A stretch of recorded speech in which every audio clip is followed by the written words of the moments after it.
Ladies and gentlemen, boys and girls, and lovers of drones everywhere, welcome to Thursday Night Live. Oh man, yeah, the timer ran out and I didn't notice. Sorry about that. Billy Kyle is in his car. Look, I'm a field reporter today. I'm coming to you live from the Chester County Hospital. Yeah. Do you want to tell people why you're in your car? Yeah, I had a long day of work. My mom wasn't feeling well, and when I finally got home, she really wanted to go to urgent care or the ER. So we came here, dropped her off. She's all good. She's being taken care of. But I couldn't miss TNL. So you know what? Right. I brought all this stuff. I brought all my microphones, my cameras. Look, here, this is the backseat of my car. I've got a ton of stuff here with me. Yeah, and you know what? That's what I thought. When you said, because he called me like 5 minutes before the show, he's like, my mom's in the hospital. I'm like, oh God. At first I went, oh, that's so sad about his mom. I hope she's all right. Then I went, oh no. And then he's like, no, I'll do the show. I'm like, okay, I'll do it from my car, but my mom's in the hospital. I could drive like 10 minutes back to my house, but I thought, you know what? It's going to be so much better if I can just get on a little bit early, and I'm not going to be rushing and potentially be 2 or 3 minutes late. Look, I even brought a light here. I got a light with me, so we're rocking. Okay, well, it's going to be an interesting show, and it has been already tonight, and we're going to hope that the interwebs holds it together. We've got all the way from Lithuania, Valerijus, and I'm going to properly pronounce his last name, Polkovnikovas from Drone Labs. He's the PR manager from Drone Labs. He's in Lithuania, and all the way from Kyiv, Ukraine, we've got Maxim Shedanet, and he's the CEO of Drone Labs, and they are working on putting weapon systems on drones to fight the Russians. And we've got some amazing video from them, and if you have any questions, please let us know when they come on. Put it up here, because they're going to be answering any questions. They'll give us the latest and everything that's been going on there. And man, it's a lot, and they need help. So there's a link to their PayPal donation in the description. So give what you can, because every little bit, it buys TPU for their printers. They're doing CAD work. It's really quite amazing. Let me go ahead and just play a little bit about their lab right here, and then we'll get right back into the pigeon jerky. With some normal civilians that are using this for commercial and now making drones to kill the enemy. It's a great operation I've got here. They just showed me there, kamikaze drone. So this other type of the drone, it's a heavy lifted drone for dropping the 4 or 3 kilogram bombs to our enemy. So how many drones are you turning out? For nowadays, or about 3 weeks, we make about 30 drones. 30? 30. 30 drones. So yeah, so the soldiers must appreciate when they get a drone. Yes, we also make new drone, modified drone, and doing drone for some kind of task which our soldiers needed. For example, we buy some type of Secvision thermal camera. We hacked this camera and make our own television system. Why is it so important for the soldiers to have this capability? Because it saves our life. Russian soldiers don't thinking about her life. Her commanders pushing his like meat.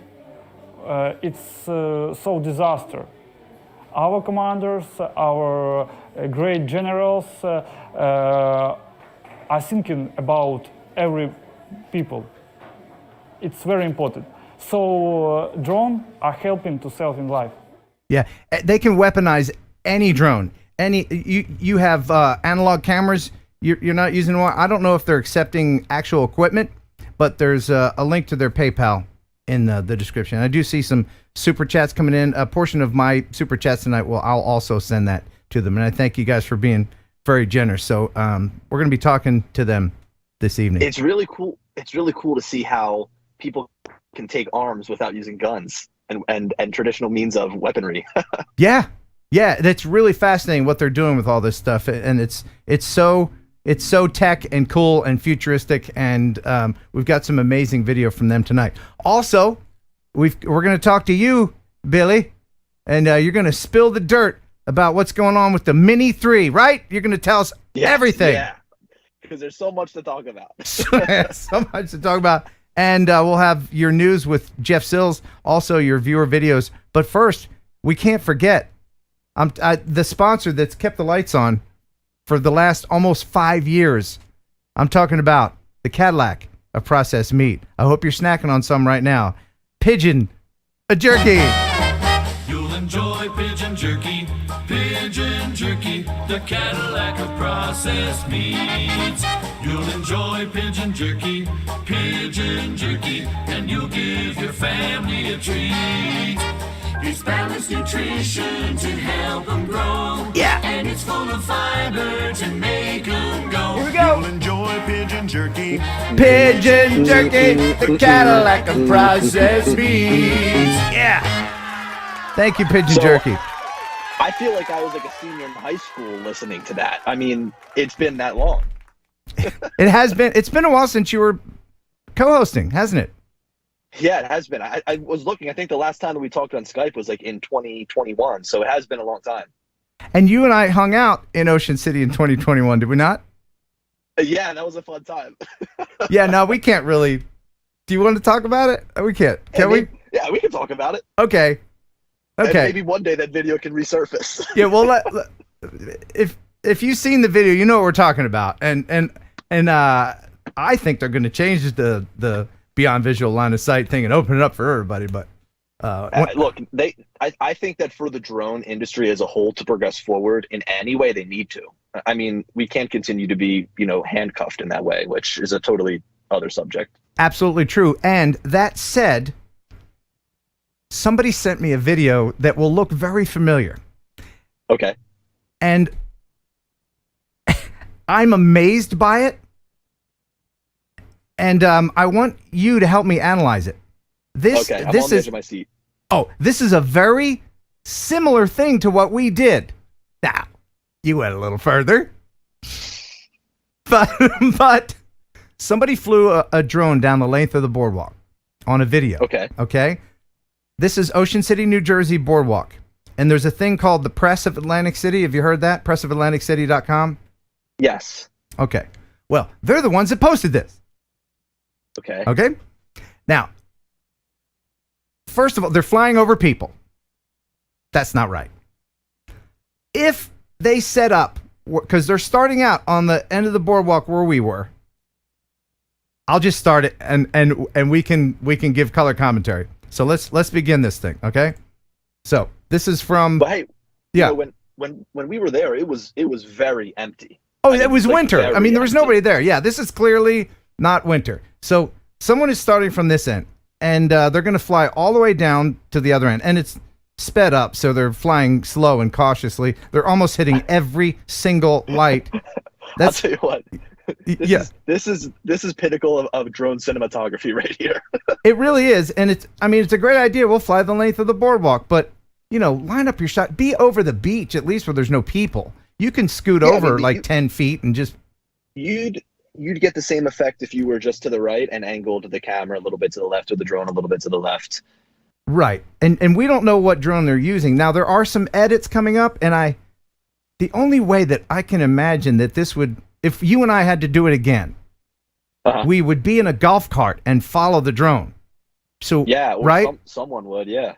I don't think they're doing that. I think they're flying as far as the drone will go, making an edit, driving up, and then starting from that point and going down. See there, the edit there? See. Yeah. So that's right around the time where most drones will, like a Phantom or something, would.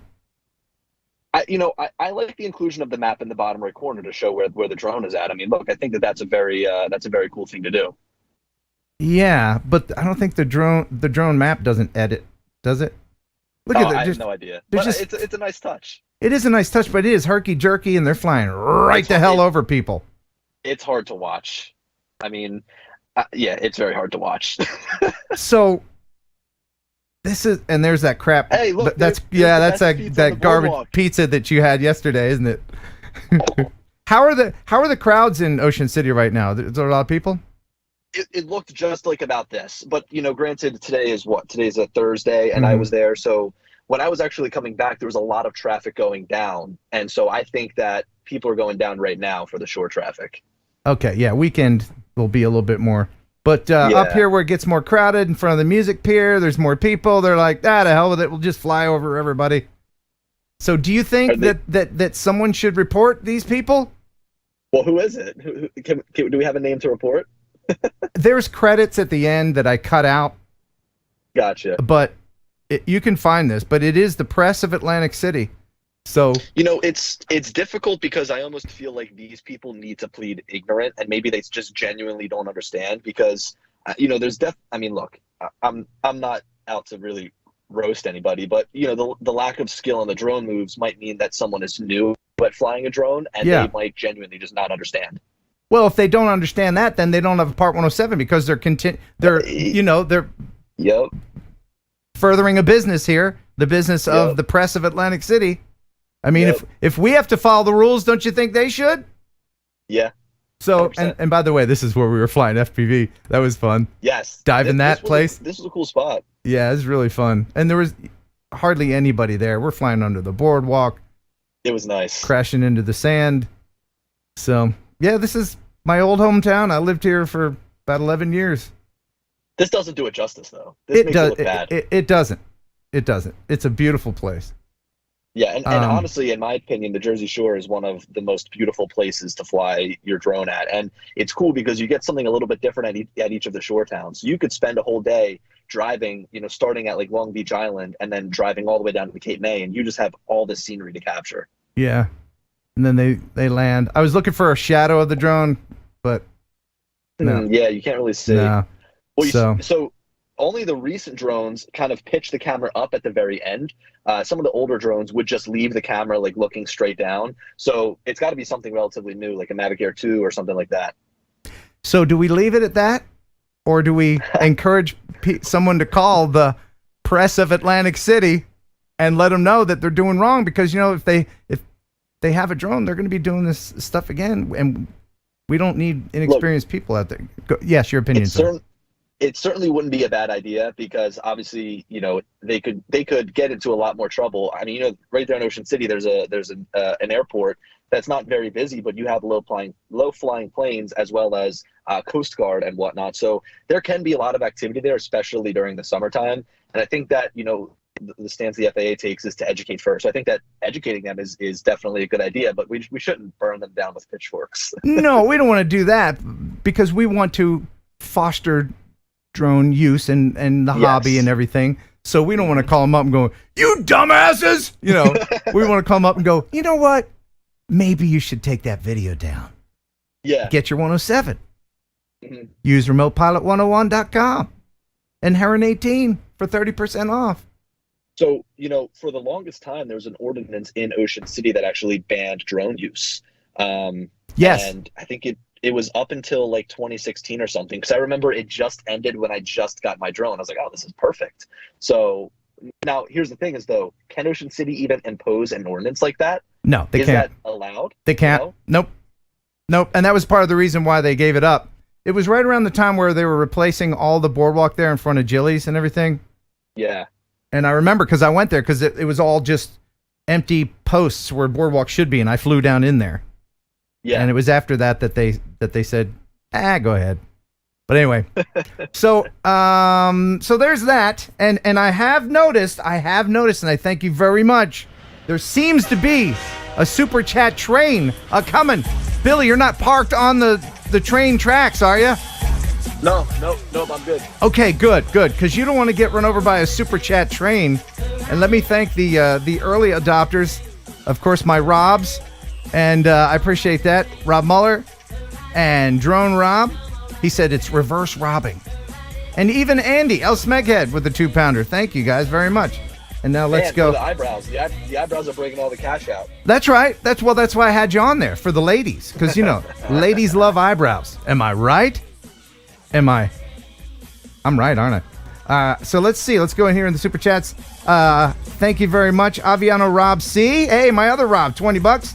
He says, "Have a great show." Thank you. And remember, a portion of all the super chats I'm going to be giving to Ukraine to help out with buying all these super cool weaponized drone stuff. Now you can't hot glue a gun to a drone and send it directly to them. Don't do that. There you go. Don't do that. Jay Young with $10 with a super sticker, a sticker. Thank you very much. Ken Torbeck, $2. He says, "Moving the moment of silence to the start of the show." Yeah, sorry about that. Yeah, it was a hectic start. Now, is your mom going to be okay, Billy? Yeah, she's gonna be all right. Okay, excellent. She's just dizzy, feeling under the weather, and it was something that she said, "I want to go to the ER for." So we're here now. Okay, well, better safe than sorry, I always say. Yes. Frostbite Productions with $20. Thank you. He says, "Much respect to you, Ken. What is the status of your banged up vehicle that caused your Route 66 trip to shorten?" Oh yeah. Hey, I gotta ask you about that. Yeah. So what happened? I mean, is there any follow up yet, or are you waiting for a video? The dude that hit me. Did you see the video of it? Yeah, I mean, it was so funny that the guy was like, "Oh, I didn't feel it. I'm sorry, I didn't know I did it." Well, he's feeling the repercussions because he has felony hit and run on his record. He did spend time in jail, and he will never get insured by Progressive again. I can tell you that. They dropped him. So, but my car is being repaired. I should get it back from the body shop here in the next few days. Well, body work always is the worst. So. Yeah. And I don't want to get too deep into it. The rear door on those cars are aluminum, so those are hard to work with. Anyway, so that's the status. I'll definitely have it back on the road here in a little bit. Artco, hey Art, $5, and Art has recently started full-time YouTubery. Awesome. Yeah, well, I think it's by default because he lost his job. I think that was a joke, but well, hey. It's always good to have something to fall back on. It is, and thank you, Art, for being so generous, even in this time for you. He says, "Hey, I get to stay up late and watch all of TNL, right? Because you don't have to go to work." He was, he lives in Colorado, and he was making false teeth. That was his job. Yeah. Thank you very much, Art, and I hope you can find another gig soon, or you become a YouTube millionaire, whichever one comes first. Stephen Falcon, thank you, Falcon, very Falcon much for the $5. My local Lambert's grocery store is out of pigeon jerky. We have these locally sourced pigeons, farm fresh. That we're getting on it. They said, "Do you want to make baby formula or pigeon jerky?" And I said, "Oh hell." Let's make the pigeon jerky. You just cut it up real fine for the babies. They'll be fine. Babies can live on that. So that's what we're doing. They're going to come out nice and strong. Would you believe that within my reach, I actually have some baby formula? Ask me why. I really am wondering why. Because I also do a morning radio show from this very seat. And we were giving this away on the radio as a prize. So, I got a weird life. So thank you very Falcon much. Appreciate that. T-Bird FPV. Hey T-Bird. $10 for you and $10 to my WH Cook. It was good seeing you at Castle Crash. I don't think my puppy Luke has recovered yet. Oh yes, I met T-Bird and his puppy. Such a cute little muffin. People brought their muffins out there. I should have brought mine. This was in South Carolina. Cool. This past weekend, yeah. It was great fun. We're going to do it again soon. Shelby Vol. Hey, Shelby, you watching, buddy? Have you met Shelby? I haven't, no. No, he's a wing flyer. He's a world champion wing flyer. Saw him out at Rampage. Thank you for the $5. He says, "What up, Ken? Out here in Cali doing drone work and freestyling some mountains. Looking forward to seeing that, man." It's Wings are really unique video because they go fast, and Shelby can fly the hell out of them. Oh my goodness! Now, what's the flight time like on those wings? I mean, are they better? I think it depends on how hard you're flying, but I think you can, if you just bop around, you can get double what a quad can get with the same battery. Yeah. I think. So Ken, I have a V-copter on the way, coming to me shortly, and you like that drone, right? You do? Do you really? Yeah. It's a pendulum. What does that mean? Well, when you put it on the brakes, it has two props. When you put it on the brakes, the whole drone kind of swings. Like here's the propellers. When you stop, it's like it does this. Oh, okay. It can't help it. That's just physics. But you'll like it. The camera's Look, I'm looking forward to something that's going to be fun and different. So it is that. yeah, okay. It cool. is that. But make sure you have the firmware updated because they update it they update that shit every hour. I will. Drone Slot, $50. My goodness, thank you, Drone Slot.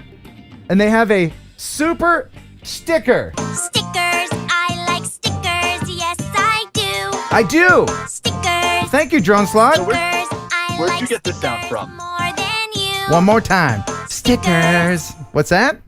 Where'd I get that song How- from? Yeah, where'd you get that song from? Does it sound familiar? No, it doesn't. Oh, I stole it from Nickelodeon, I think.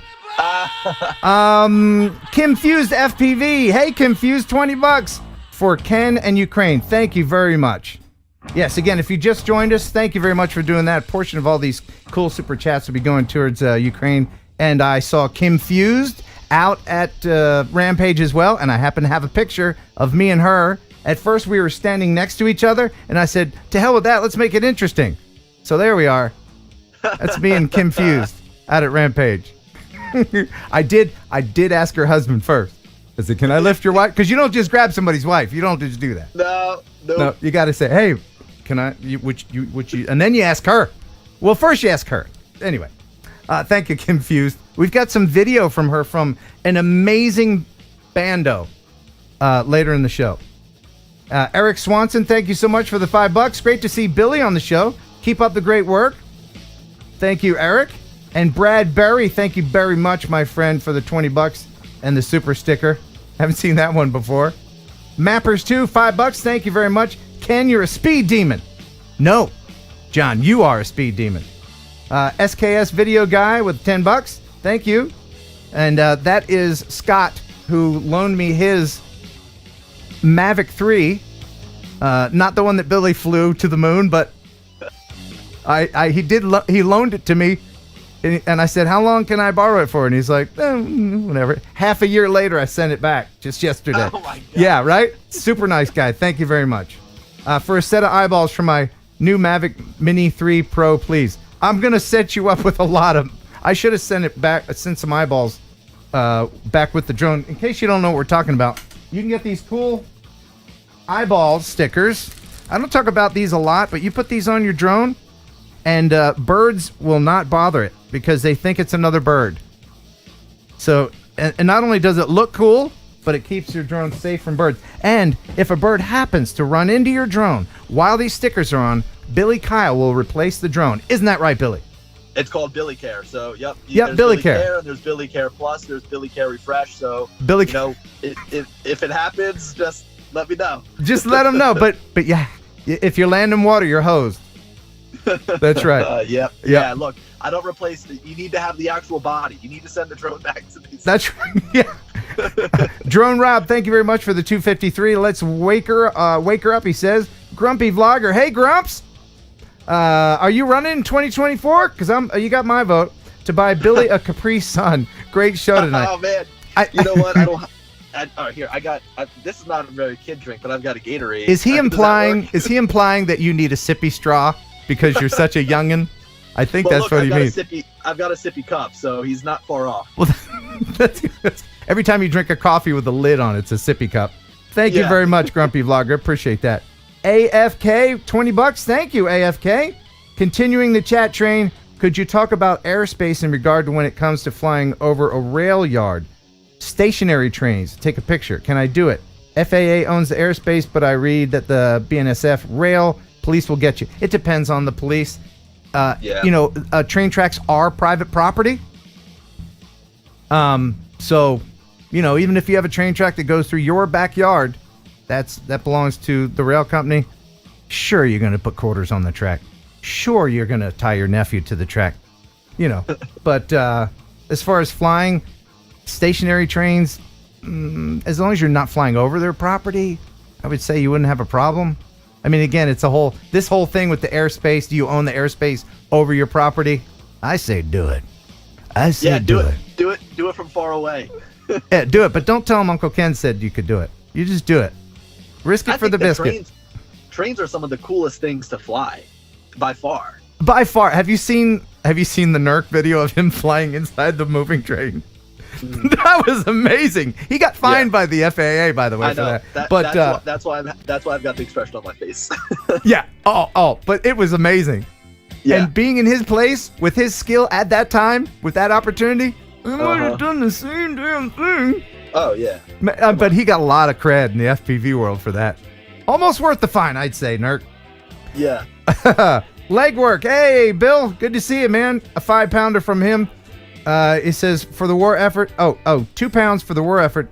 2 pounds for Billy's mom's medical bills, and 1 pound in the paper cup in front of Ken's cardboard. Will stream for food sign. That's true. Hey, I saw something come through about the Mini 3 being overpriced. What do you think about the price on that drone? Oh, it's totally overpriced. I have yet to see. Did you get the cool controller with it? With yours? Yeah, the controller is like a Mini RC Pro. It's like, not as bright, not as big, not as well built. Oh, so it's not worth what they're charging for it? Well, I mean, I think that when you look at what they're charging for like the standard controller and then the upgraded controller is like an extra $150. So, at that point, if you've got the cash, it's not a bad upgrade for the small extra money. But, it's crazy to think that these mini drones are touching $1,000. Yeah. Yeah. Yeah, I mean, you might as well just get an Air 2S, right? Yeah, the Air 2S is only $999. That is still my drone of choice. I mean, that thing is so good. Yeah. Mr. B Outdoors Misadventures, which is a great username, $10. He says, hello, Ken from Pascagoula. I've been there. I know how to pronounce it. Pascagoula. Thank you. And Joe, see, this is why I moved I don't know if you noticed, but the mic is over here now. It used to be over here. So now I got a straight line. I can read all these things. Joe, but still, my old eyes. Chimelik, $5. Thank you. He says, keep it up. I will. Thank you. But I have to put my glasses down so I can read the menu. Northern Tier FPV, $10. I'm never getting bifocals, by the way. I'm never going to be that dude that has those magnetic things. He puts them around like that. No. I think you'd be the kind of guy that would. Thanks, man. I appreciate that. Then you don't know me at all, Billy. I'm just saying you're a funny guy. Oh, okay. Because that is funny. If you have glasses and you take them off and you do this, only to connect them right down here again, that's ridiculous. I might have to get a set of those. Northern Tier FPV. Hey, thanks. Good to see my FPV friends out here. $10. He says, howdy, Ken, to our friends in Ukraine as well. And they are in the chat right now. You can chit-chat with them. They're the ones with too many vowels in their name. If you want to figure I cannot wait to hear more from them. Oh, it's going to be great. And we still have to get to the news. Let me try to get through here. I can't see the caboose of the Super Chat train yet, which is great. And I appreciate your generosity. 107 Drones, $20. Hey, Herman, good to see you, bud. 107 Drones. He says, for the internet nobility and supreme glory of Ukraine. Absolutely. Thank you, sir. From New York. Bob Casey Ariel. He's a new member. Just became a new member. All right, that's our first new member of tonight. Looking for 10, hopefully. And we recorded some content. Didn't we, Billy? Oh, that's right. You weren't there. But the videos that I'll share from our guys in Ukraine, I had to edit them because I'm not going to show gore, But the full unedited blasting the bejesus out of the Russians versions, I will share in the membership video. So become a member, and awesome. If you're into that, it's good stuff. They drop a bomb right through the sunroof of a car that a Russian stole, and he paid for it. Yes, it's so impressive that they're able to use this technology and make good use of it. I mean, that's just incredible. Yes, absolutely. And it's going to be a fascinating chat to talk with him. Joe Fodoleo, thank you so much, Joe. $10. Hey, Ken, looking forward to Minefield. Just got my shirt. Excellent. Hope you're going to come to Minefield. Billy, you coming? You coming to my meet? Yeah, when is it? August 20th? I'll be there. I'll put on my calendar right now so I don't miss it. Excellent. There's going to be so many people there. Joshua Bardwell will be there. the know-it-all. So come to Mindfield. It's going to be a fantastic good time. And let me get back over here. I think we had just one more. And the caboose is Matt Bugby, Aerial Views with the $5. Thank you so much. Hey, Ken, your old man voice cracks me up every time. Well, I thank you very much, and I thank everybody for all of the super chats. You know, that's actually an impersonation of my grandmother. She had a very Philadelphia / New Jersey accent. You know, The when Philly accent, the Philly accent's the best, man. I watch your videos sometimes and I get homesick because I used to talk like you. I talked just like you. It's so funny. I was with somebody today, and he was talking about how, like, in South Jersey and in this area, a lot of people will say, but like, it's like, you know, like, it's not right. like butter. Like, we're not talking about butter, but it's like you're kind of thinking what you want to say. You're like, yeah, they just slam two words together. Like here in the South, they go gweet. What's that mean? Do you want to go eat? Gweet? Yeah. And with that, let's get into the news. Stop the music. It's time for news. Heading over into the drone newsosphere. He's at the drone news desk, ladies and gentlemen. Jeff Sills has all the stories for you. What's happening, buddy? Yeah, well, I got a mixture of stuff for this week. First of all, I'm not going to step over Billy Kyle sharing information about the Mavic Mini, but I will add one small caveat. It's not the Mavic Mini, right? It's just the Mini. You know, they've got everybody messed up with these new naming schemes. It's the Mavic. I know. Mini 3. It's the Mini.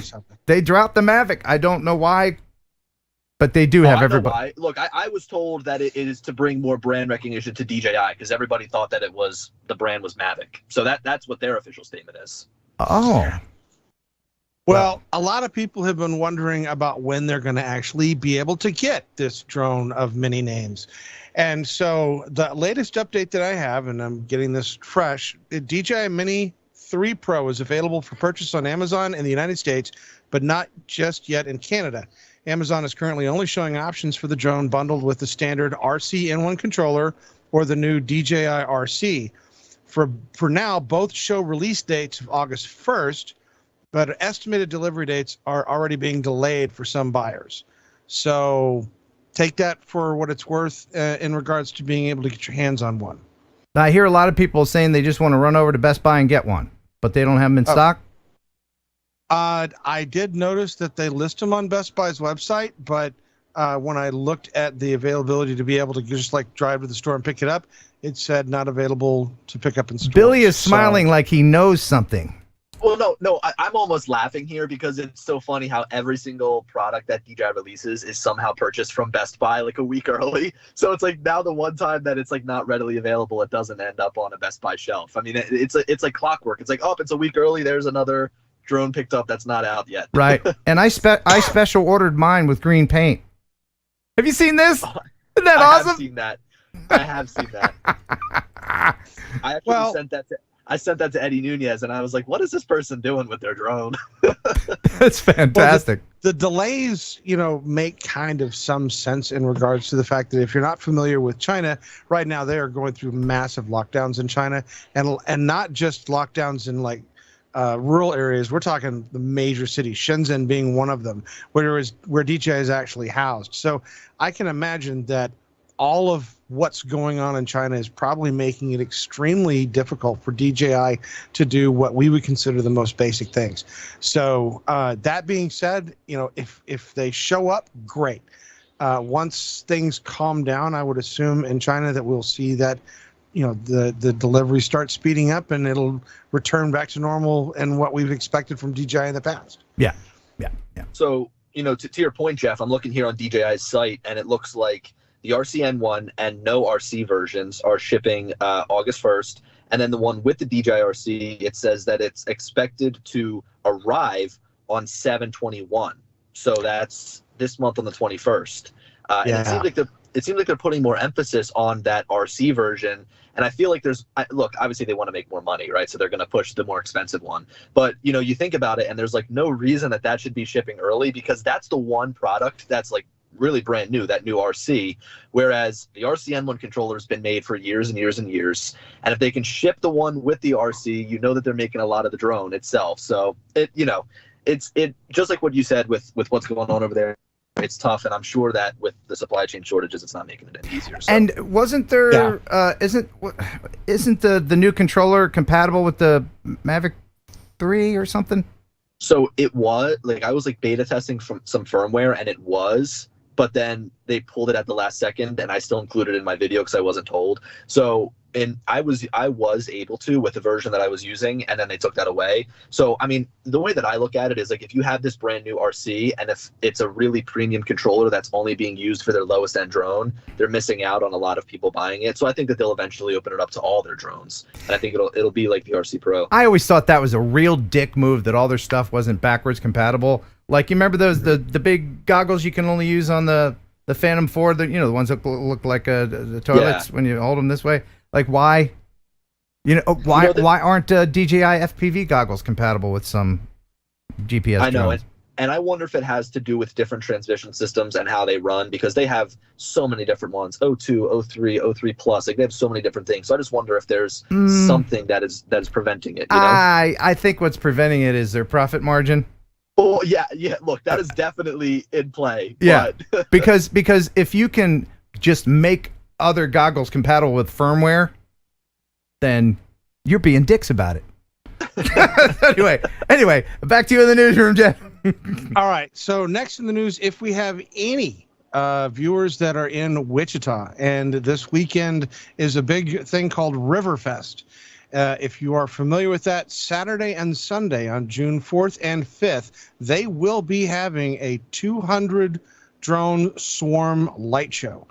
So if you have not seen a drone light show before and you want to see one, and you're in Wichita, June 4th and 5th, this is your opportunity. Billy, have you seen a cluster drone show? No, I haven't. I mean, I've seen videos of them online, and they're really impressive. And, I know that people are trying to argue that they're going to replace fireworks, and I don't think that they'll ever replace fireworks. I just think that it's a cool alternative to be used in certain scenarios because it can do different things. You can make designs and stuff. So I think that it's cool. It is cool, but nothing will replace, unless you strap dynamite to one drone and sacrifice it. You're not going to get that thud to your chest.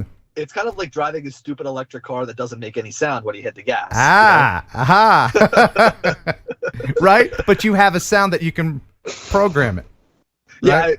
Yeah, I use my mouth. Has anybody? Now you're in the Tesla right now, right? Yeah. Can you program it to make the Jetsons sound? Like when you drive, you can make it go.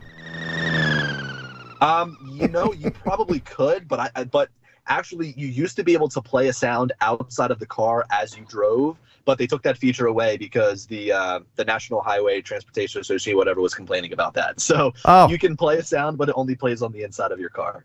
Oh, so you can't record your own thing, your horn. Can you program your horn to sample something? You can. So you can have it say douchebag, douchebag.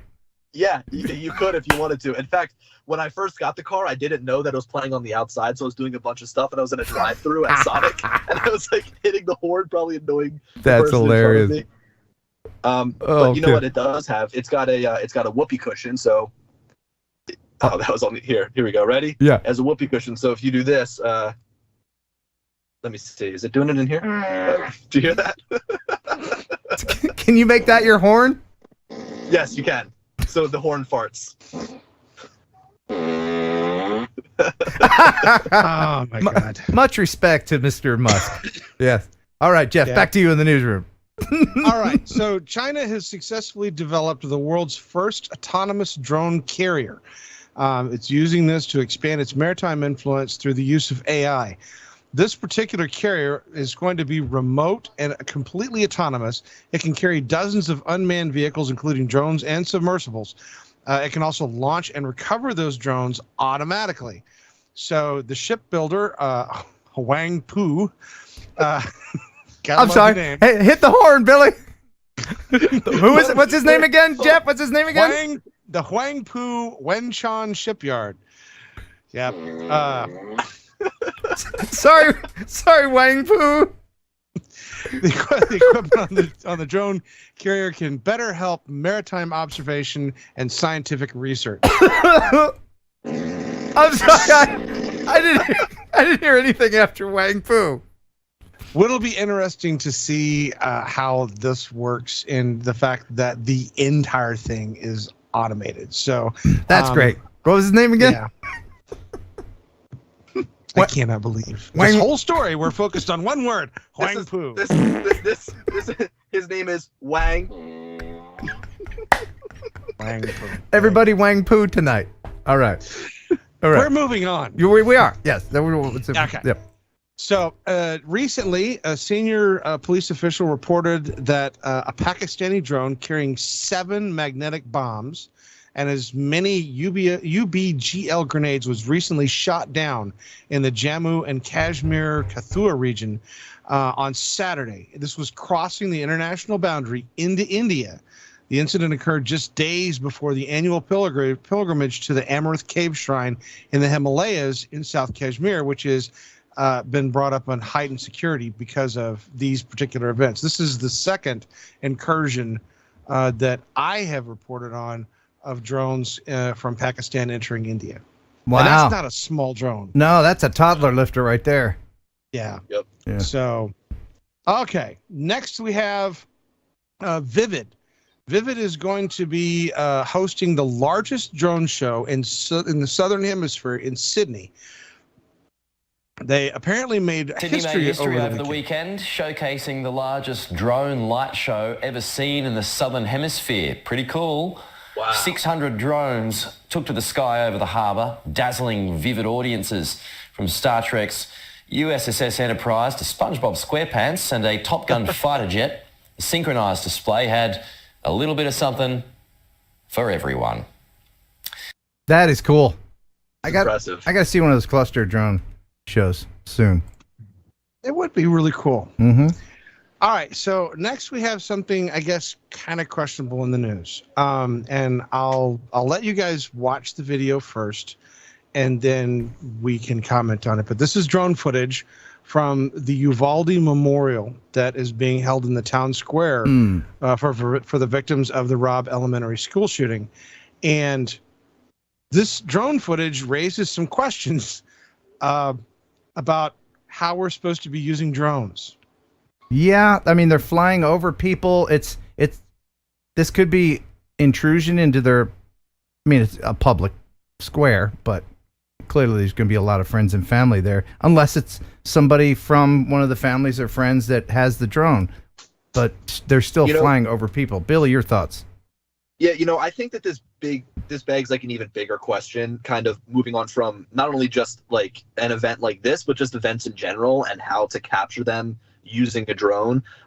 Something that's actually interesting that I saw is that in one of the smaller football leagues, not the NFL, but they were actually using a drone, an FPV drone, to capture some footage of the players on the field while they were playing. So they were flying a drone over the people while they were playing, which I think is cool. So I think that and another thing is I saw when in Vegas yesterday when Brady and Rodgers were having that golf match against Mahomes and Josh Allen, they had a drone hovering above them also capturing some footage. So there's no doubt that drones need to be integrated into events in some way to cover them, but it's about how to do it properly and respectfully. So now we're going from something that's a small gathering for, remembrance to, say, a much larger sporting event. But I just think that, event coverage with drones needs to be done in the proper way, as something that doesn't disrupt what's going on the ground, but it can also be effective. And I think that we need to figure out a way to get there across the board.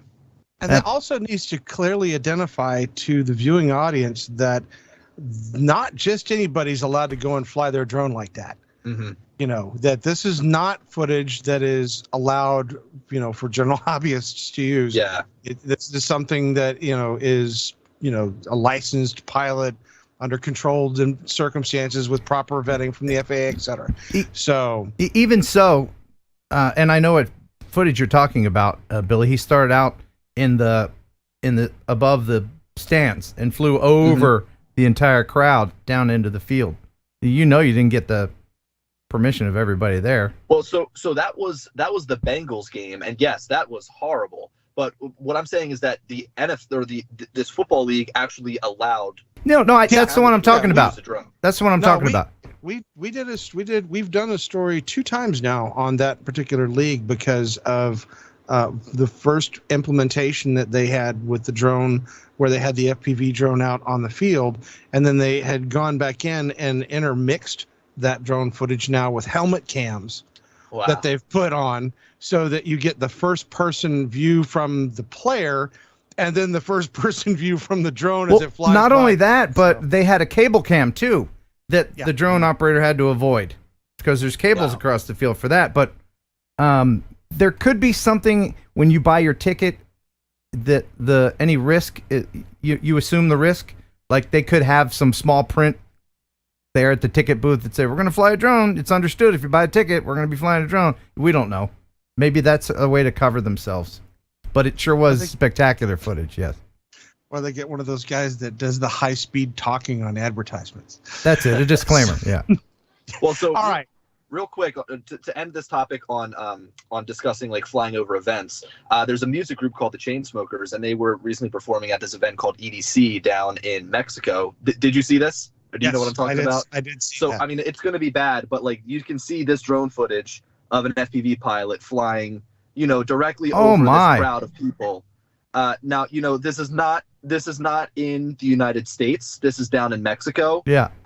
This is posted. It has 475,000 views. And FPV drones don't really have the reliability of, say, a DJI drone if it's made by somebody, So that begs the question too of like, wow, this is really awesome footage, but man, it could have injured a whole lot of people. Yeah, and we don't know if it was a ducted drone. I would hope that it would be a ducted drone and not just an open freaking hand slicer 5,000 5-inch or something like that. But that was great footage as well. All right, so next in the news, Lithuania has one-upped the whole idea of crowdfunding. Lithuanians recently performed a crowdfunding exercise to buy a $5.4 million Turkish Bayraktar drone to send to the Ukraine. Oh, cool. This is private crowdfunding initiative, and it received the green light from both Lithuania, Turkey, and the Ukraine, and they purchased the drone and ammunition and sent it to Ukraine. I'm pretty impressed. Crowdfunding a giant that's cool. drone. And just for reference, because we have someone from Lithuania on the show tonight, here's Eastern Europe, folks, if you're wondering where they are in respect to Ukraine. Can you find them? Where's Waldo? There's Lithuania up there. Okay. All right. So next in the news, this is one that I guess I guess it's a wait and see kind of thing. Lawmakers in Wyoming have drafted a bill that, if passed, would allow staff at the state correctional institutions to disable or capture drones, and to legalize shooting down drones. Nope, that'll never happen. I'll get my tube socks before that happens. Yeah, because do you know why? Very simply, do you know why? Why? Very simply, because what if somebody accidentally shoots down a dude in an ultralight aircraft? I thought it was a drone. Sorry, it was over my property. I didn't know it was the dude. That's what's gonna happen, and it'll happen in Kentucky.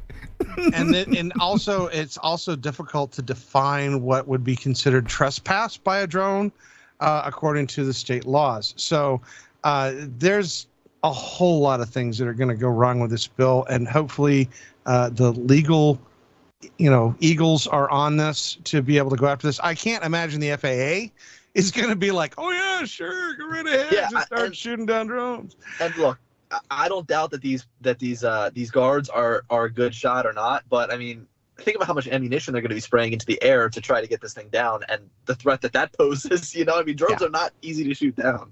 There are other ways that prisons have shown they have the ability to stop drones. They have the barrier system that prevents the drones from even entering the prison in the first place. They have the sensors that will identify to cell phones, and show video of the drone where it's at to tell the guards where to go and retrieve it. And even systems like we've seen with the guns that disrupt the drones. So I mean, but isn't that always the knee-jerk reaction of?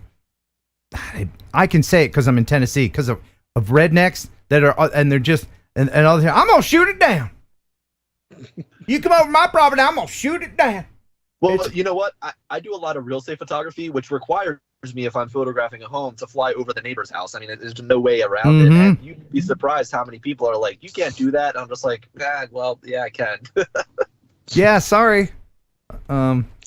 Well, that's one we will definitely be keeping an eye on and hopefully be able to report on in the future. Look at Billy with his sippy cup. All right. So while he takes his sippy cup drink, Caltech engineers are developing a drone that could fly through nature's most intense wind-driven storms. Oh, yeah. Wow. This thing is designed to handle high winds or hurricane type environments, etc. We need drones that can really precisely do what you tell it to do. So in this case, we're really precisely trying to follow a path in different wind conditions. Do you know what the speed of the wind is in this testing? Yeah, they can't get above, I think it's 26 miles an hour or something. That's the highest that they're doing with that particular machine. Tell you what, for 26 miles an hour, it's still pretty solid. It's still pretty precise. Yeah. And because it can cut through different layers of different speeds, winds, and still maintain that stability, that's what's also very impressive. Mm-hmm. All right. So next in the news, we're going to dip back in history. The USS Orleck Naval Museum is apparently going to get a drone. I don't know what happened to the audio, but there was some. Look at that thing. Hold on a second. Did I mute it? No, I didn't. Anyway, tell us more about it while I show you this video. All right. So this the Orleck is going to get essentially what is a 1960s drone. This is a drone that was used back in the 1960s to chase submarines. It was an anti-submarine weapon, and it was actually functional. They actually did use these, which is the reason why they want to actually put this on the warship and reunite it, because the Orleck was one of the ships that actually utilized this particular technology. But most people don't think that drones were around back in the 1960s, and obviously here's a perfect example that the drone technology did exist back then and was being used by the military to as a weapon. They're currently crowdfunding to get, I think, about $5,000 that they need to get a special crane to put this particular machine on the deck of the ship. So if anybody wants to contribute to assist in being able to get that drone where it belongs, by all means, check with, the USS Orleck website and see if they have any information about being part of that, reuniting the drone with the warship. Yeah, I do know that they spent quite a bit of money restoring that one, because I think there's only one other one, and that's the one in the best shape. They used to fly at line of sight. That's crazy. Yeah, there's like 10 in the world, and this and one other one are the only two that are actually assembled. But hey, we always fly line of sight. We never fly out. So right. Well, no, right? FPV people, we never violate that. Ever. Your Honor. All right, back to you in the newsroom. All right, so last in the news, and this one is by far my favorite because we have had all sorts of fun with the Ukrainian videos and strike videos. This particular video captures a Russian soldier who not only knows the drone is there, but flips it off before being struck by it. And there's a little surprise at the end. Yeah, check this out. So here he is.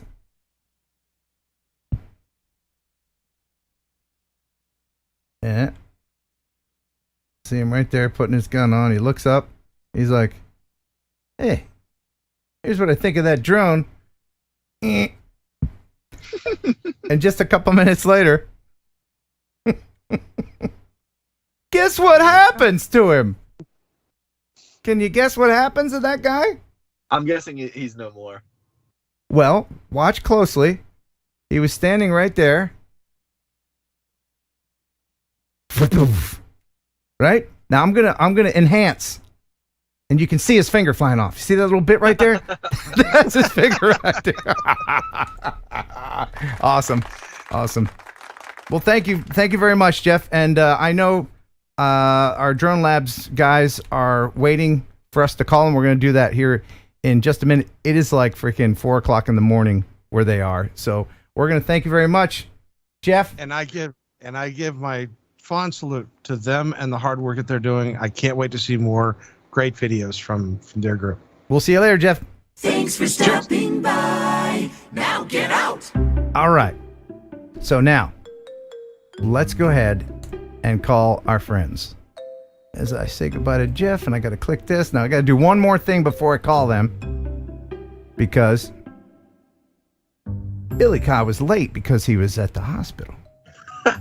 And so, what do I need to make something up? No. Make something up on the spot? No. But I have to. I'll just show everybody. See, this is what I'm dealing with right here. Okay, this is called Wirecast, and is the bane of my existence. And so now I have to do a little thingy thing here where I have to make you an A. Did you know you were an A? Well, I've been called a B for my whole life, Billy, so I guess I could be an A. Yeah. All right, so we're standing by. All right, I got to change the source, and I got to put Billy in there, just like that. Then I have to do like this. This is all the stuff. This is all the stuff that we do while the show is not on yet. So now I have to. Oh, God. And I don't know how to, because I have to make a 4-shot because freaking Wirecast.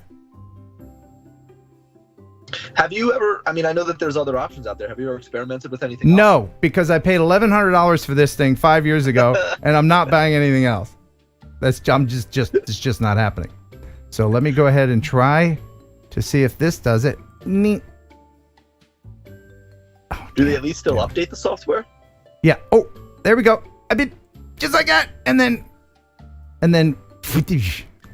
just like that. Do they update the software? Yes, but it's all buggy. Without going into it in detail, I use their software in a unique way. Okay. Yes. It's me and 10,000 churches that use their software. All right. Interesting. Yes. And so now let me go ahead and I got to bring these guys in one at a time. So at first, let's see, I'm going to go with the harder name to pronounce, Valerijus Polkovnikovas. And that's the last time I'm going to say his last name because I just butcher it each and every time. So he is in Lithuania. This is the PR manager of Drone Labs. We're going to bring him in. This is all happening live. Let's see if we can make this happen. I'm really glad I brought this little light with me. I almost didn't bring it. I was like, I probably should bring it. Yeah, because, nighttime happens. Hello, everyone. Hey, welcome to the show, my friend. Thank you for having us. There he is. Now, see, I put Billy in the wrong spot. There he is. Bam. All right, now, what time is it where you are, Valerijus? 3:59, basically 4 o'clock a.m. Thank you very much for making time to talk with us. And now I'm going to bring in Max, and his name's a little easier. It's Maxim Shedanet. Am I saying that right? Probably not. All right. So here, bring him in. Stand by. And will the magic happen? Here he comes. Hello, guys. Hey, there he is. Welcome, you guys. All right, so we have Valerijus and Max from Drone Labs, and Max, you're in Kyiv, Ukraine, right? Yes, you're correctly right. Okay. So tell everybody a little bit about Drone Labs and what it is that you do. Okay, let me slowly introduce myself. My name is Maxim. I'm actually a PhD student of National Polytech Institute. At the first state of active part of the war, we create a lab which making a tactical drone for our guys. We make drones for different tasks. We make not only drones, we make dropping system, we make such drones for different tasks. As you see on the video, results of our job. So we make like that dropping system, which are mounted behind the drone. It can usually used on drone which are buying.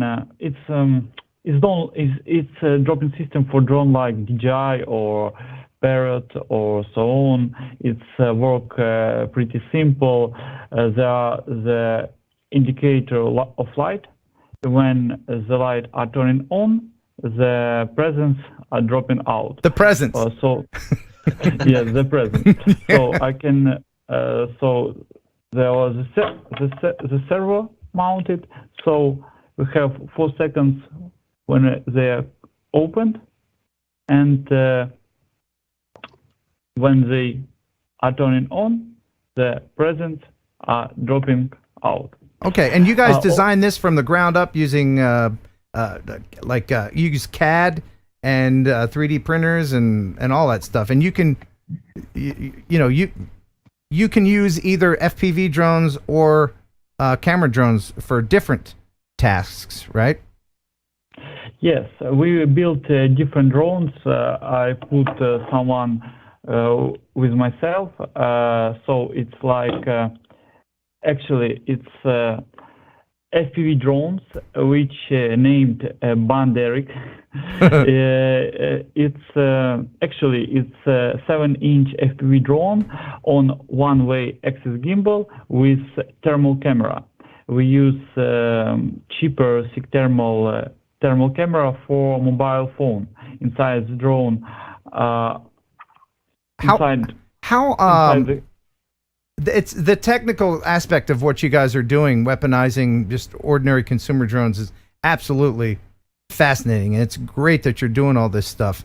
How often do you lose the drones? How often do you get them back compared to because that's what you need from the drone community is more funding to buy drones and parts and things, because you're losing the drones on the battlefield.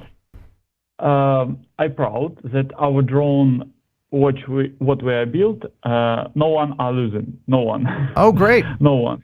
In our time, we built 78 huge drones and some smalls. You also can see the result of our job.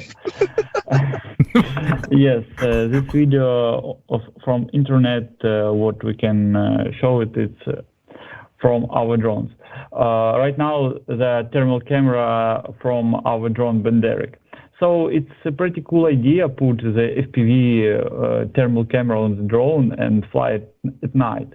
It's very useful and it's very cheap also, because did you know how much cost consumer drone with thermal camera? It's about $3,000. It's yes, it's very expensive. Our drone cost about $1,000 with all complete. I'm talking about FPV goggles, external batteries, chargers, and so on. So it's very cheap.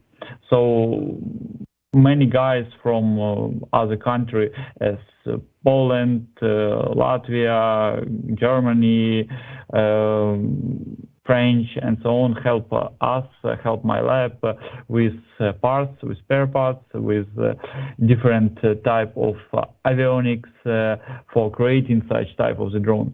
How we say? guys with gun come to me, say, Maxim, we need drone. We need huge drone for different tasks. For example, we need drone which can fly about 8-10 kilometers, which can with weight about 10 or 15 kilograms. So we need such type of the drone. Please build it. And we build. So we are all volunteers. In my lab works as volunteers 65 people. It's all engineers which cannot shoot from the rifles. Their rifles are his brain. So we created drones and trying to help our country as we can. Yeah, this is great. And I also want to hear from Valerijus. What is your role in all of this? Well, I would like to start from the Jeff mentioned the news about the Bayraktar. So Lithuania is a small country, but with a great heart. And we did gathered a 5 million euros, bought this Bayraktar, but update was that the Turkish government gives this Bayraktar for free, and those 5 millions were spread out. 3.5 millions going to Ukraine just for other needs, and 1.5 million goes for all the weaponry. So basically, we got more than we could. You know. That is great news. That is great news. Yes. Let me ask you guys, how long will the war continue, in your opinion, do you think? How long will this last? Will Putin have to be taken out? It's a very difficult question because to Moscow it's a very long way, you may understand this. But I think about 1 or maybe 2 years. Wow. Okay. That's heartbreaking. If you guys, the situation changes every day. The news coming every day. So this is the new kind of warfare, and we are still learning from this kind of warfare. Yeah. Now you guys, it'll take time. You guys, we hear all the time about these attacks on the citizenry of Ukraine in various sections where people are just living their lives or hiding in a factory or an apartment building, and then you have to do search and rescue. I guess your drones are involved in that as well, searching and rescuing the citizenry, right? Not for all time. Our lab make exactly such kind of drone for defense, only defense, because it's now time is more useful, and we make custom drones for I say dropping presents. So for research and rescue, guys used actually drone which can buy. The other problem why we make custom drones is the Russian, I don't know how in English, the system which can defend by some signal drone. Oh, the aerodrome. The aero radio warfare equipment. Yep. That blocks all kind of signals, and Banderik was able to fly on that. I can share the screen and show what I'm talking about. I'm talking about such type of complex which named Krasuha 4. It's a Russian complex which can defend different type of UAV drone like Bayraktar also. It's a very serious weapon which can defend all kind of the drone by white noise. It creates bubble. It creates bubble around the location, and through this bubble, nothing can go. It will just lose the signal. Wow. So those would be your major targets. That'd be a major win to destroy one of those. Absolutely. Yeah. I was going to ask you about the signaling. What and of course you use. I've seen you use analog. Do you use analog mostly or digital, or does it depend on the situation, or what is the best system to use for these weapons that these present dropping systems? Actually, the main problem of this war is this kind of weapon. So the analog transmitter is the best way to use it on the battlefield, because you may understand how works this system which can defend the drone. They use some abstract white noise, and when you fly on analog, the signals are dropping immediately. When you not dropping immediately. When you fly on digital system like DJI FPV or so on, or OpenHD project, the signals are lost immediately, and the drone pilot cannot fly away, change the altitude to flew of this white spraying noise from Krasucha 4. Right. So the analog is the best. Analog transmitter is the best to fly on that situation. Okay. So now, in this situation where you'd lose signal, if you were flying, say, a DJI drone, would it just return back home, or would it totally lose signal and fly away? You may understand when you're flying in a military area, you have no GPS at all, because, as I say, the GPS signals are killing at first. When guys fly on DJI, when they lose signal, they see only the red screen, not red, brown screen. So there are no video connection, and drone cannot understand their position in space. And he flew in China, for example. So all drones are manually controlled in altitude mode. As video, as you see, and internet, how drones are dropping the bombs. You can see the altitude mode on OSD screen. So, what kind of bombs are you dropping, and how do you get them so accurate? I'm just going to go ahead and roll this video, which was very impressive, and this is one of your systems. Later on this video, where it drops down through the window, the sunroof of this car. What kind of bombs are you dropping here? I can show it on the video. I'm just looking on my recording. So the very fresh video, we don't publish it at all. You are the first. We are dropping the grenade which named Walk 25. Is the name of the president. It looked like that. So.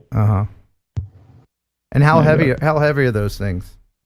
It's about this bomb are dropping from Mavic. They weigh about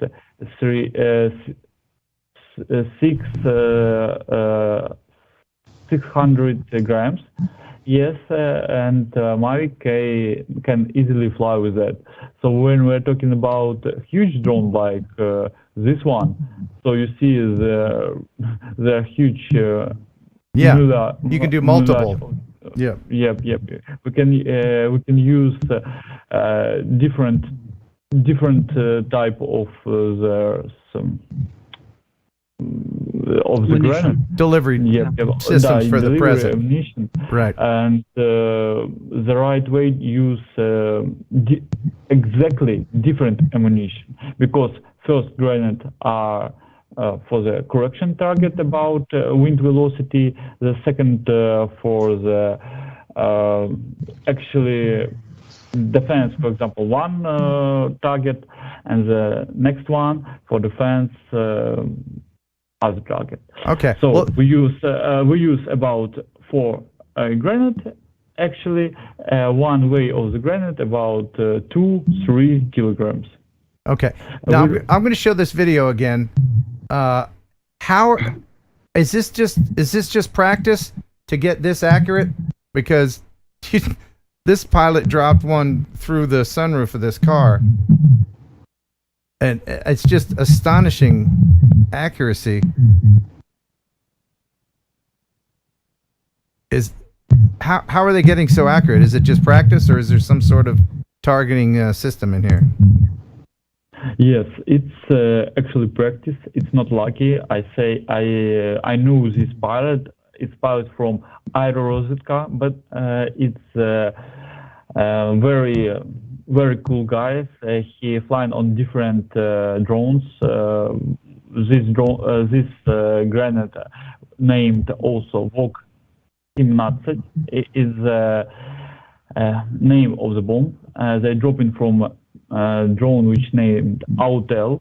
It's very powerful drone, and actually guys are training on Maquette, as you see on my video, and also I have trained in simulator like liftoff or velocity drone to flying more better. Yeah. Now this is Those guys, by the way, also came from gamers and from the drone enthusiasts, and now they are part of the Ukrainian military. okay. And I had to edit that because it was pretty intense. Again, if you want to see the unedited version, become a member. It's so wild to think that these drones are this effective. I mean, that's just so impressive. Yeah. You guys have really turned something that really a lot of people thought couldn't even carry a water bottle into something that's really helping you guys win, which is incredible. Thank you, guys. Thank you. You may understand that it's very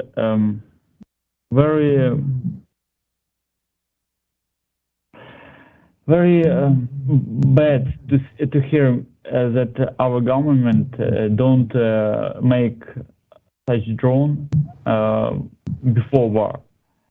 We can easily build a lot of such type of agriculture drone for dropping presents.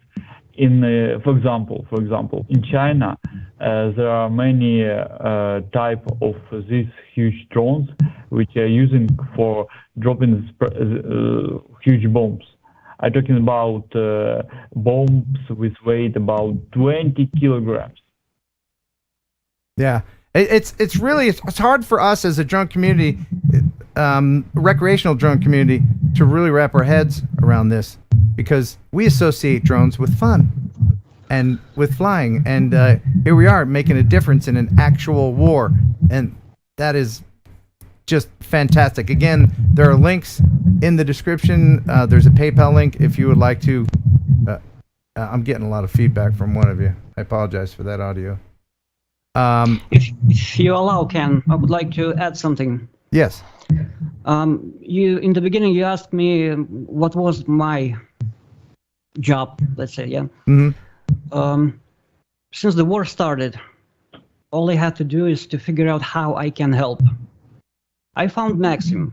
I asked what can I get to him, what he needs. And fortunately, in Lithuania, we have a great Lithuanian FPV community. They gathered all the necessary parts in days, like few days. And the special thanks goes to Andrius Narbutas. He still gathering parts and sending it to Ukraine. So every small part is a deal, is a big deal, is a big help to Ukraine. Can people that have spare parts in other countries, United States, whoever's watching, can they actually send you and box it up and send it to you? Yes, you can use the Atlantica. There's a shipping company in the United States called Atlantica. They ship to the Eastern Europe, and it's cheap. Okay, and what's the name of it again? Atlantica. Atlantica, okay. And again, there's links in the description. if you would like to help out for the war effort. And man, I'm just getting this terrible feedback. Does one of you have a speaker up really loud? Are you hearing that, Billy? Like this muffled. Anybody else hearing it? Okay. No. Anyway, since this whole war started, it's just been very sad to see how it's progressed. But the strength of the Ukrainian people and its allies, it's really motivating, and it really warms my heart to know that they thought the Russians they were just going to come in and roll over you, and it didn't happen. And it's thanks to ground effort like this, grassroots efforts by you and the rest of the people in your various countries that said, nope, we're FPV flyers, we're IT guys, we're cobblers, we're fast food cooks, and we're all gonna fight. It is really impressive. It's great. Yeah. Everyone, the nation, they need to understand that a small part of the nation can save lives. We gather things like med kits. I don't know, every single stuff that soldiers are asking for us, body armors, the plate carriers, everything. We are buying basically for our money because the donations are not good. But what we can do. Well, I'm sure you're going to get a lot of the drone community to help you. And I will put a link to where people can. Now, if we want to, because everybody, especially FPV guys, we have all kinds of motors and spare parts and cameras and flight controllers and stuff just lying around. And that's the kind of stuff that you need, along with the money, that there's a PayPal link in the description of this video for. So we can box that up and send it directly to Ukraine or to Lithuania, and it'll get there somehow. But I'll put a link in the description of how you can do that. Thank you very much, sir. Guys, thank you so much for being up this late. What time is it there now? Actually, right now it's air alarm in Kiev. So yes, we must be in the bunker, but you might understand no one are going there. It's about 5 in Kiev. Oh my goodness! All right, well, early morning. Yeah. We'll let you get to sleep. Thank you so much for being on with us. Thank you. Thank you for having us. All right, see you guys. What you guys are doing. All right, keep fighting the fight. All right. Wow. Let's win this war together. Yep. Wow. How about that? How about those guys? That's awesome. That is amazing. Wow. I just I don't know how I'm proud to have been able to have those guys on and bring that message to the drone community. It's so impressive. Yeah. I don't know where to go from here. But maybe we need just a little bit of RAS. Would that be silly? Let's go ahead and step in. We need to rinse off in the RAS. Let's go ahead. Everybody, just hop in the RAS. Oh my goodness, it's been a while. If it would just rain RAS, it's a safe place, Billy. Billy, when's the last time you were in the RAS with me, buddy? Gosh, I don't think I ever have been. This is a great experience here. I appreciate the thong. That's nice. So nothing can go wrong here. Everything is perfect. There is only one rule in the RAS. What rule is that, Billy? Do you know the rule, the one rule? No crashing drones. No, you can crash drones here all you want, but there is no farting in the RAS. Please don't fart in the RAS chamber, but do enjoy.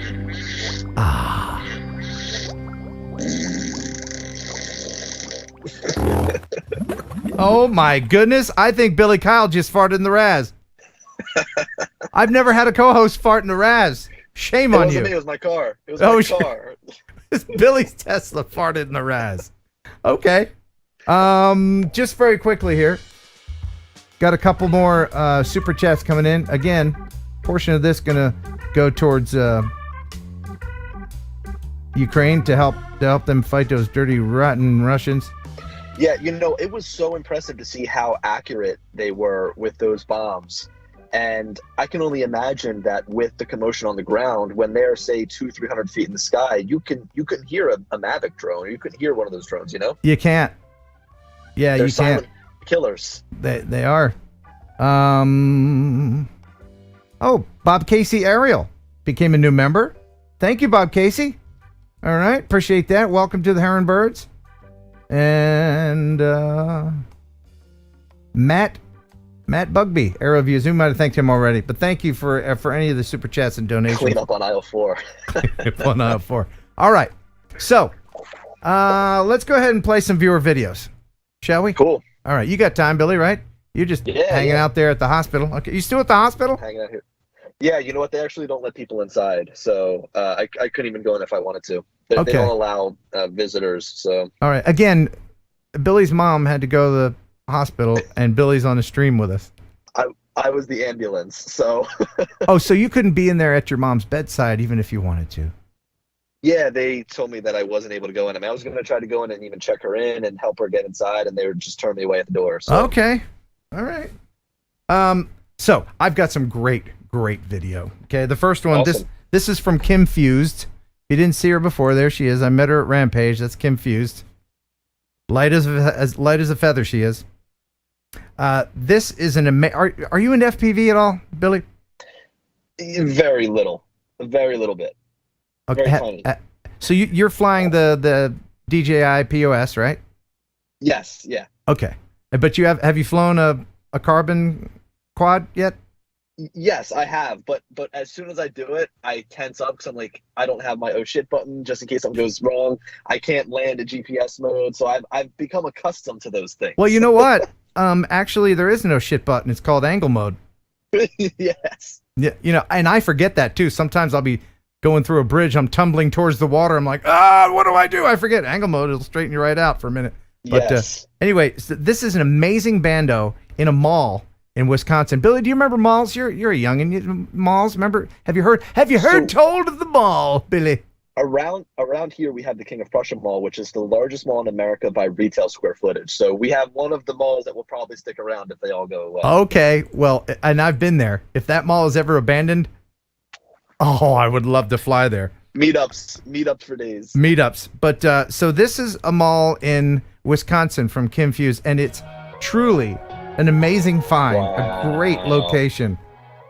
She says, Ken, we got into a mall that has been very locked down in Milwaukee, but is now wide open. Literally, the doors were wide open. So we did a quick shoot.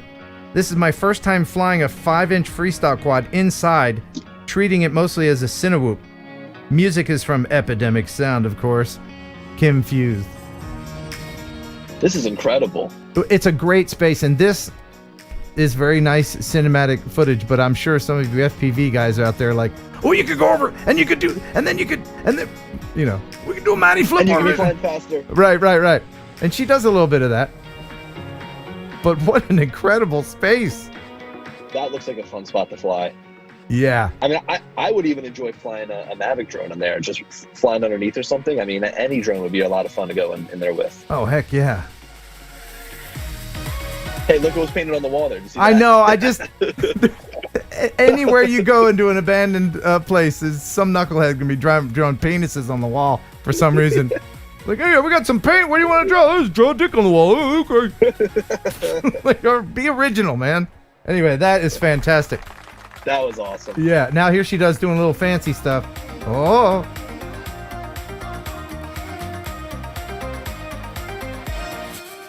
Yeah. Very good. That's great. Very good, Kim Fused. Very nice. If you'd like to send in a video for next week, please do. Send it here, kenheronupload@gmail.com. Send me a streaming link. Don't send me a file. Okay? Send me a streaming link. If you don't know what a streaming link is, it's one that you can watch like on YouTube or Vimeo or something like that. And please don't play your favorite Madonna song. Use copyright-free music like this, Epidemic Sound. They have free trial links for you in the description for 30 days. You can check them out for free. And they have thousands and thousands of sound effects as well. It's great music. Epidemic Sound. Remember, everything else is crap. All right. Let me try to blow through these because it's getting late. I don't want this to be a 3-hour stream. Now, this is from The Wandering Photographer. He says, hey, Ken, This is Murrow here from Ireland again. It's been a long time since I sent you a video. This video is about Castle Freak in Ruscarbury, Clokeny, West Cork. Now owned by an American, who I'm sure can pronounce it better than I can. He works at Wall Street and now is retired with his family to Castle Freak.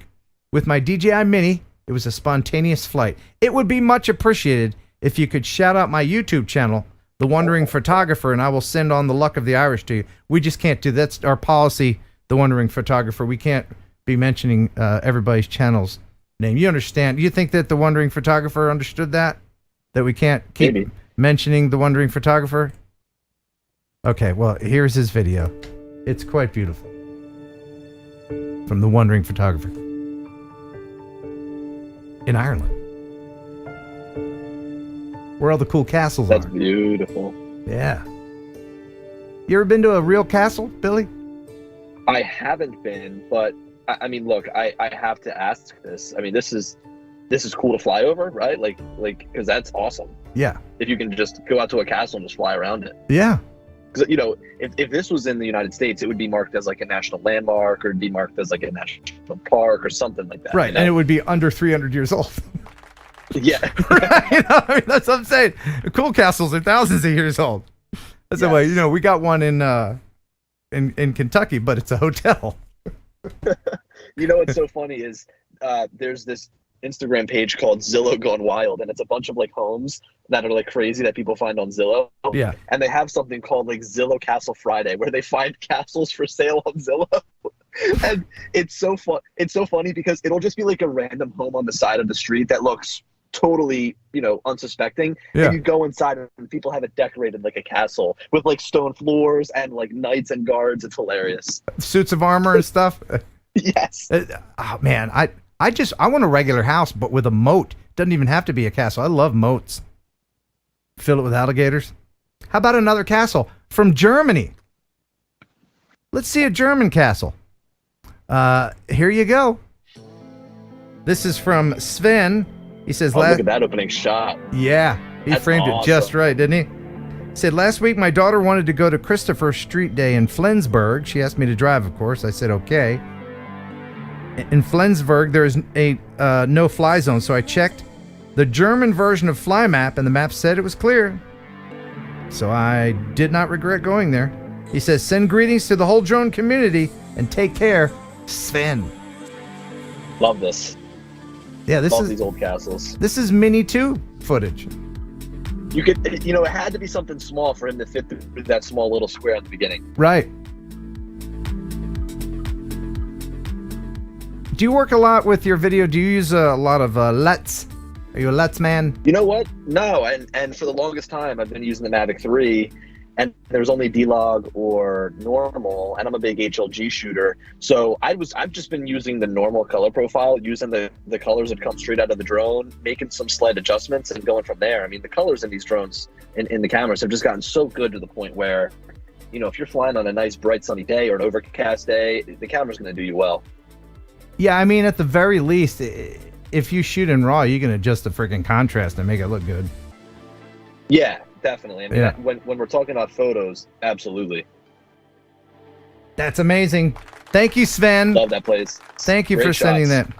that. Those are all the castles I have for today. Darn. If you want to, if you like, oh, well, I got a castle for you, Ken. Well, you can send your castle footage here, kenheronupload@gmail.com.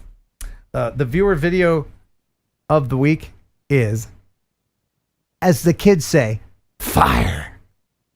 Right? That's good, right? Am I too old to say that? Yeah, it was. Am I too old to say fire? No, not at all. All right. You got to include some fire emojis with it too. Yeah. See, I'm almost getting to the point now at 24 where I feel like I'm out of the loop with some things too. Like some kids that I hear saying some stuff, and I'm like, I don't know what that means. Yeah, new stuff comes out all the time. I don't know. I mean, I was. Hold on. Where's my old? Hold on. One day, my old guy voice isn't going to be ironic. Okay. So, I was enjoying saying lit for a while. I was all up in the lit, and I was like, oh, that's cool. No, that's lit. But then apparently that went away. And I was going to tell all my MySpace friends about it, but lit left. Never to return again. All right. Let's see. We saw what the Mini 2 can do with a castle.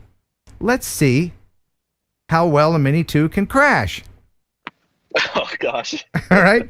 And I'm still accepting crash videos. I'm working on volume 7. It's a slow process because if you've seen any of my crash videos, you know that it's perfection. And I won't release it until it's perfect. So you can send your crashes here. KenHeronUpload@gmail.com. Just put crash in the subject line or something so I know it's a crash. So this is from El Smeghead. And he says, Ken, I was getting some footage up at the mining ruins at Clehill this morning with the DJI Mini 2. Going well, getting some tight shots until a strong gust of wind backed me into an old window gap. Uh-oh. All right, so here he is. Our buddy Smeggy. For the next few seconds, the Mini 2 did its own thing. It got the hell out of there by raising up and then descended on its own accord, almost hitting another block of concrete. Oh my gosh. Yeah. So he's like, yeah, all right. I'll take that. Thumbs up. Right. But here we go. Oh. Oh. Yeah. Oh, hey, look, it stayed in the air. Though. Yeah, it saved it. Saved it. The Mini 2's rugged, man. Dude, all these drones are resilient. They can really take a beating. He's surprised. He's like, what? Oh, well. All right. Oh, there's that. Awesome, Just have man. to replace a prop or two. Yeah, well, he said didn't even scuff a prop. He That's said, awesome. so glad it wasn't the Mini 3, he said. Although, now the Mini 3's got obstacle avoidance all around, or? Forwards, backwards, and downwards. But not on top? Not on top and not on like the sides of the drone. And you know what? Those cameras are pretty wide because I'll be in my car flying and I'll go to land and I'll try to catch it and I'll try to fly it directly to the side and it'll know that my car's here and not come any further. So those cameras are pretty wide on the obstacle avoidance. Or the Mini 3 is just allergic to Teslas. So you know where the Allegheny River is, don't you, bud? Yeah. Yeah? You probably swim in that. No, don't do that. No, I don't. No. What do you think's which river do you think will make you grow lobster hands first? The Allegheny River or the Schuylkill River? Well, the Schuylkill River probably. Yeah. because the Schuylkill River floods a lot and then brings a lot of extra stuff into it. Yeah. So I would go with the Schuylkill River. Yeah, the Schuylkill River is like, where's everybody's poop? Ooh, yeah, I'll take some of that. Yeah, I know about that. So this is from Mavic Mini Pilot. He says, Ken, here's a half-sunken ship on the Allegheny River. P.S. Pickles. And that's always very important. Do you know about pickles? No. Well, out of context, it means a lot. Even in context, it means nothing. So pickles. Here it is, a sunken ship on the Allegheny River. I lived in Pittsburgh too. Yeah, see, as a Philadelphia sports fan, I'm not a big fan of Pittsburgh. Yeah, but their bridge can beat up your bridge. Oh, well, they have like 7 bridges. Oh, they have so many tons of bridges. So many. And they're all that ugly piss yellow color. If you fly from like across the river, so like behind where he's flying from, you're kind of up on top of like this hill, this cliff, and you can fly down and hit all the bridges. That's cool. Look at that. If I had a drone when I lived there, I'd still be in jail. What a great town for. Or I'd just be getting out now. Oh gosh. Look at that. Do you see any penises on it?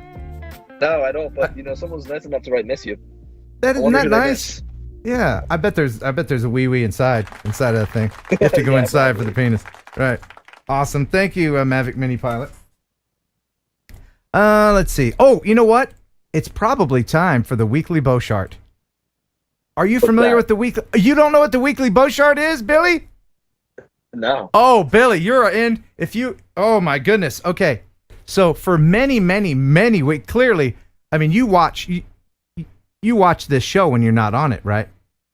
Yeah, I mean, I'll tune in, but I don't tune in this late sometimes. Oh, I mean, okay. We're like 3 hours in. Oh, okay. Well, There's a guy named Jim Beauchart, and he lives in Canada, and he is a funny as hell guy, and he creates these videos where he just dresses up and tells jokes, and this is a good one this week. Everybody enjoy from the Great White North, the weekly Beauchart. Hi everybody, Mr. Pottyhead here for another episode of the Weekly Beauchart. We've got a busy one, so let's get right into it. If Hooters were to deliver, would they be called knockers? Ha! Does worrying about your insomnia keep you up at night? What the heck? If you think about it, horses get farted on more than any other animal. I work with a guy whose breath is so bad, the proctologist accidentally put his finger in his mouth. Killing me! My son, Luke, loves how I named our kids after the Star Wars characters.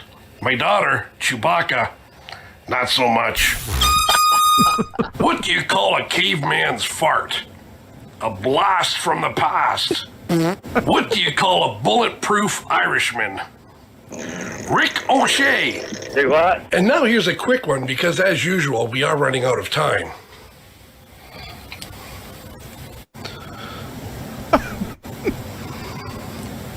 Keep my wife's name out your mouth! And on that note,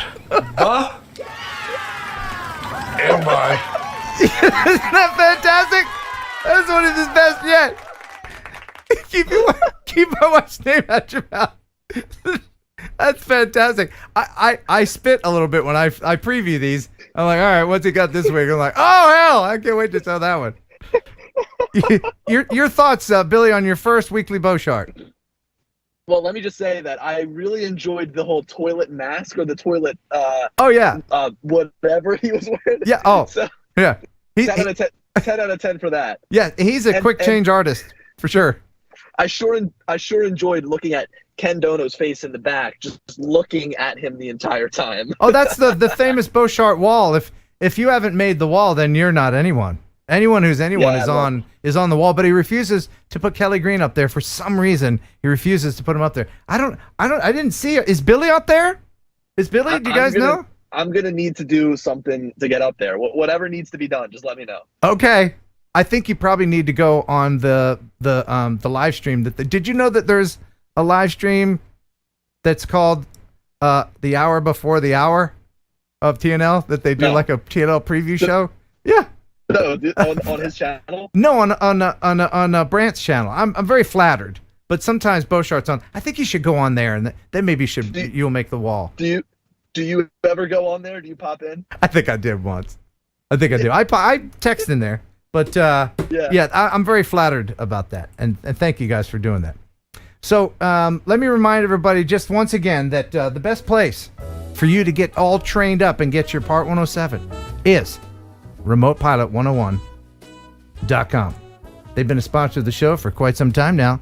There he is, the Dreamboat, Jason Shappert, the 2-watch wearing, many book writing instructor pilot, and there's the code Heron 18. That'll get you 30% off, and then you are covered for life. Then you'll know all the METARs, the SWEETARs, the guitars, all that stuff, sectional charts, everything. It'll be up in your brain. Hey, yeah. That shows your dedication there. Heron 18, he made that code for you, I'm guessing, in 2018. So that's 4 years. Oh, maybe. Yeah. Although I think he's been on for longer than that. Yeah.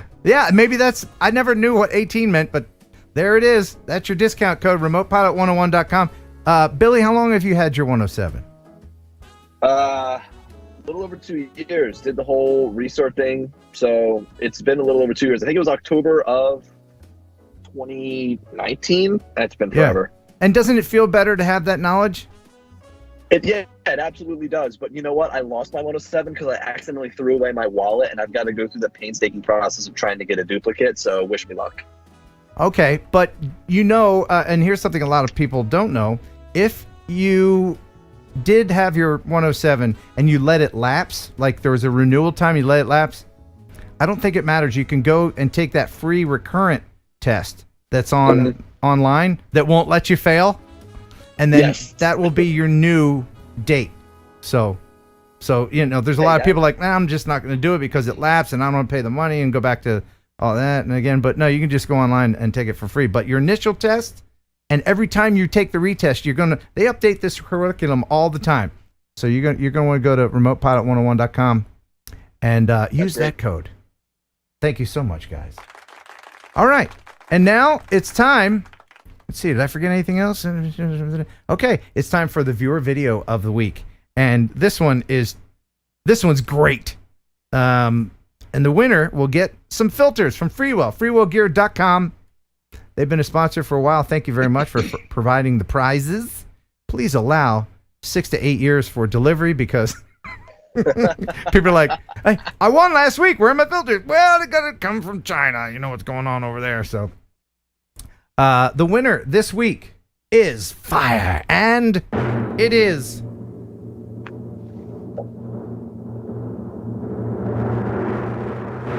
Kimbo. Congratulations, Kimbo. Appreciate that. Where's my applause? There it is.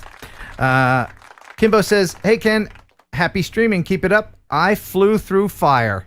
It was fun. Wanted to submit as a viewer video. Kimbo. Enjoy the viewer video of the week. This is fire.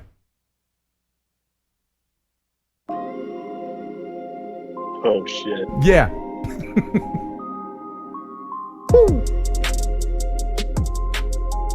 I would do it. I mean, this is no like, hey, I'm gonna fly through a small fire. This is like, hey, we're having a massive bonfire, and I'm gonna fly my damn drone through it. And he dives the fire. Yeah, look at the sparks. Yeah. What are they burning? I don't know. Old GoPro Karmas, it looks like. It's a big lipo fire. If I saw a fire like that and I had my drone, yeah, I'm going to do that too.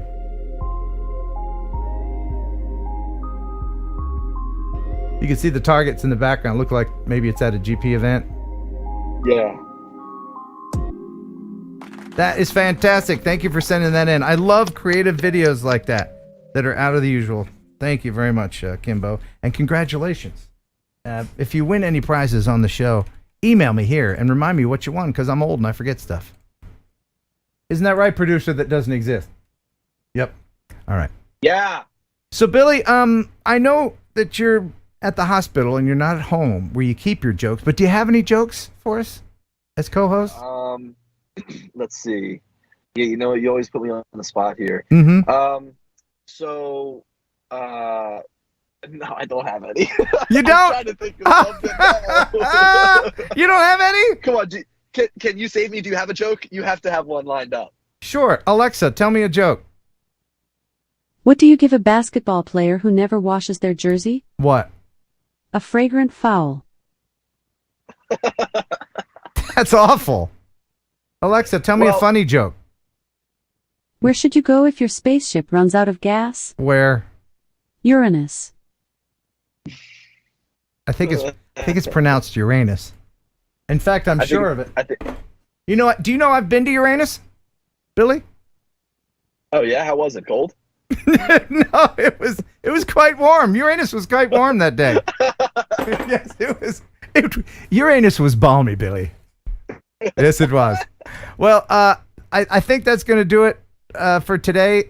Kelly Green will be back to co-host next week. Billy, I do hope that your mom's okay. And yeah, well, you know what? I'm still waiting, and I've been texting her saying how are you. So I think she's getting an X-ray right now. Okay. And just so I don't forget them, Chris Hope sends $10. Thank you very much. Great show this evening, he says. And Ken Torbeck, thank you, Ken, for the $2. He says kids today and painting their pickles on the wall. And with that, we will say goodbye. We hope you enjoyed the show half as much as you would have if it had been twice as good. Oh my goodness, what a fun show. Always a fun show. Thank you for supporting it. Billy, thank you for co-hosting. We'll have to have you back more often than once every 3 years. Thank you to Jeff Sills for the news, as always. Thank you to Drone Labs, Valerijus and Maxim. Keep fighting the fight over there in the Ukraine. All the links are in the description if you want to help them. And I will continue to accept the super chats as the credits roll for this show.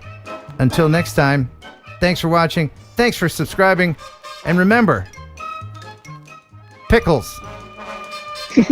Bye.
enjoy pigeon jerky.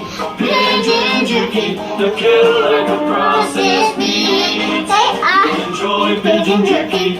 Pigeon jerky. And you give your family a treat.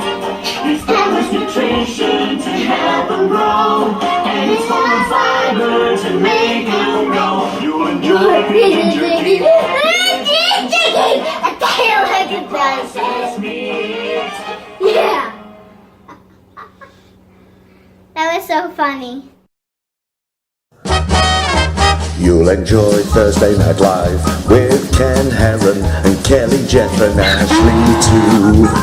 There'll be fun and quizzes and Kelly's misses. The bird is the word in the news. It's the #1 live stream, it's got pizzazz. There's only one rule, don't fart in the rats. If you think it's funny, super chat some money, 'cause TNL is here for you. Yeah!